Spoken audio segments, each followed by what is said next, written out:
காரசாரமான mutton fry பார்க்க போகிறோம். அதுக்கு 2 டேபிள் ஸ்பூன் எண்ணெய் ஊற்றிருக்கேன். மட்டன் சாப் செய்கிறதுக்கு 2 டேபிள் ஸ்பூன், 1/2 கிலோ கறிக்கு 2 டேபிள் ஸ்பூன் எண்ணெய் ஊற்றிருக்கேன்.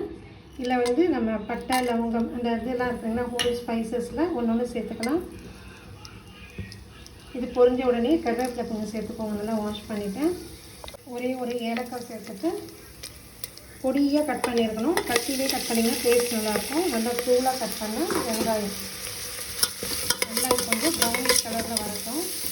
சாப்ஸுக்கு ஒரு ஸ்பெஷல் மசாலா அரைக்கணும். அதுக்கு என்னென்ன போட்டிருக்கேன்னா 10 சின்ன வெங்காயம், தனியா, மிளகு, சீரகம், சோம்பு, சின்ன துண்டு பட்டை, ஒரே ஒரு ஏலக்காய், 2 கிராம்பு, இஞ்சி, பூண்டு இதெல்லாமே சேர்த்து நல்லா எண்ணெயில் வதக்கிட்டு மிக்சியில் நல்லா இந்த மாதிரி விழுதாக அரைச்சிட்டிங்கன்னா இது நீங்கள் mutton chops, chicken chops, cauliflower இருக்குங்களா, கோபி சாப்ஸும் நம்ம செய்யலாம். சூப்பராக இருக்கும். அவரைக்காய் இருந்தால் கூட நீங்கள் அவரைக்காயில் கூட 1 ஸ்பூன் போட்டு பண்ணிங்கன்னா சூப்பராக இருக்கும். ஸோ இந்த ஸ்பெஷல் மசாலா தான் இதுக்கு மெயின் தேவை. மட்டன் சாப்ஸுக்கு இந்த மாதிரி வந்து நம்மளுக்கு மார்கண்டம் கேட்டால் இந்த மாதிரி கட் பண்ணி தருவாங்க. இதில் நான் கலந்து வாங்கியிருக்கேன். கறியாகவும் வாங்கியிருக்கேன் பசங்க சாப்பிட்றதுக்கு. இதுவும் நல்லா பசங்க விரும்பி மெலிசாக இருக்கும். இந்த எலும்பு உடம்புக்கு ரொம்ப நல்லது. இந்த மாதிரி வாங்கி வச்சுக்கோங்க. வெங்காயம் இந்த மாதிரி நல்லா கலர் மாறி வந்த உடனே நம்ம அரைச்சி வச்சு அந்த ஸ்பெஷல் மசாலாவை சேர்த்துக்கலாம்.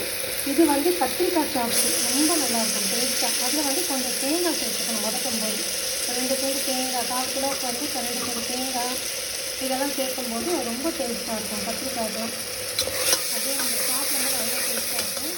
இப்போ வந்து 1/2 டீஸ்பூனுக்கு மஞ்சள் தூள், ஒரு டீஸ்பூனுக்கு உப்பு சேர்த்துட்டு நீங்கள் டேஸ்ட் பார்த்துட்டு பச்சைலாம் சேர்த்துக்கோங்க. ஒரு 3 டீஸ்பூனுக்கு நான் மிளகாத்தூள் சேர்த்துருக்கேன். இதெல்லாம் சேர்த்துட்டு நம்ம கொஞ்சம் மட்டனுக்கு வந்து தக்காளி சேர்க்கணும்னு அவசியம் இல்லை. ஆனால் நம்ம கொஞ்சம் நல்லா கிரேவி வேணும்னா ஒரே ஒரு சின்ன தக்காளியாக எடுத்து நீங்கள் இந்த மாதிரி நல்லா வதக்கிக்கோங்க. நல்லா டேஸ்ட் நல்லாயிருக்கும். கிரேவி அதிகமாக கிடைக்கும்.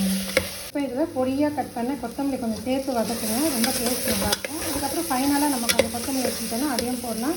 உங்களுக்கு பார்த்தாலே தெரியும். அவங்க பாருங்கள் கிரேவி எப்படி இருக்குது பார்த்தீங்களா. இது நம்ம வெஜ்ஜுக்கும் யூஸ் பண்ணிக்கலாம். வெஜ்ஜு கிரேவியும் பண்ணலாம். அதில் இந்த மாதிரி நான்வெஜ்ஜுக்கும் நம்ம சேர்த்துக்கலாம். இப்போ வந்து இந்த மட்டன் சேர்த்துப்போம். மட்டன் அப்படியே நல்லா வாஷ் பண்ணி எடுத்துட்டேன். அதை அப்படியே சேர்த்துட்டு நல்லா வதக்கிக்கலாம். இன்னும் பெரிய வதக்கணும்னா நல்லா உள்ளே வந்து அந்த காரெல்லாம் இறங்கி வரும். நல்லா வதக்கிக்கலாம். இப்போ இது நல்லா வதக்கிருக்கோம். கொஞ்சமாக தண்ணி சேர்த்துக்கலாம். ஒரு சின்ன கிளாஸ் அளவுக்கு தண்ணி சேர்த்துக்கோங்க. இப்போ நான் ட்ரையாக தான் ஃப்ரை பண்ண போகிறேன்.